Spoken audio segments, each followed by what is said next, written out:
culture, in my opinion, that's North American culture, incredibly wrongfully and delusionally separates public life and personal, and your professional life and your family life. And so to be on stage, to do it with my husband and my business partner, and to be pregnant, you know, I'm a human, and the imposter complex showed up, and I wondered if I'd regret doing it.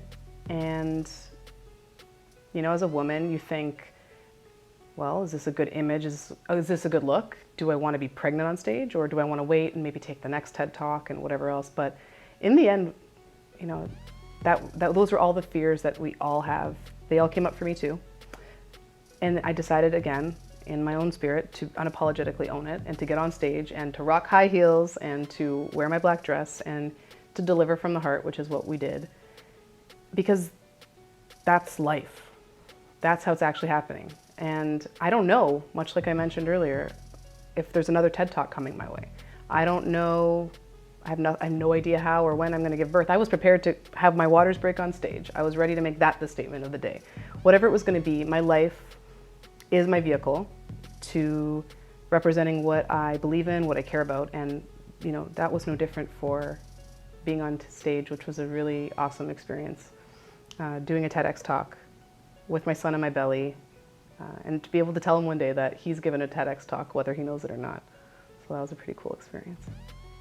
Yeah, what I'm doing for women in business is being a woman in business, is getting up when shit is hard, when I don't know what to do next, when the challenges that show up for me could stop me, and sourcing the courage or the grit or whatever it is, the team support, the collaboration to keep going.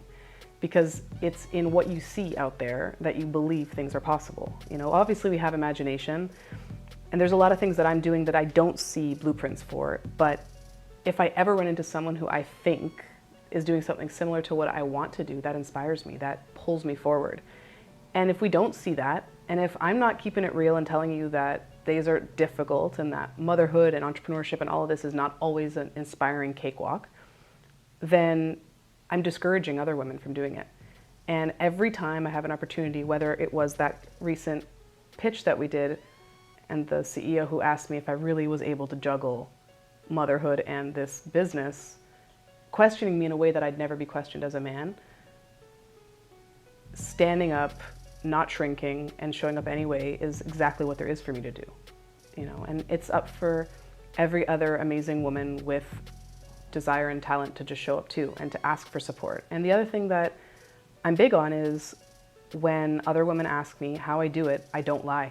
I tell them exactly what is amazing, what comes easy, where I feel I have privileges, where I have disadvantages, and it's a mix of all of it. So I'm really big on just showing up, not stopping, and keeping it real when talking to other women about what's going on, and really celebrating together, pulling each other in. If there's an opportunity for me to hire a talented woman, that's who I'm hiring, you know, for different projects. And it's also a matter of just knowing that as much as I don't think I'm making an impact on days, when I think back to the number of people who I've silently impacted by just being there, being a young woman, doing what I'm doing, how I'm doing it, in my own unapologetic way, and dancing with all the uncertainty, because I'm not doing it in a way that's secure. I'm not here with a trust fund, I'm not here with a venture backing, I'm not here with savings or parental, you know, financing. It's us building businesses from the ground up. And that's how we feed our family, that's how we live, and that's how we express ourselves creatively. So yeah, me doing that is my contribution to women.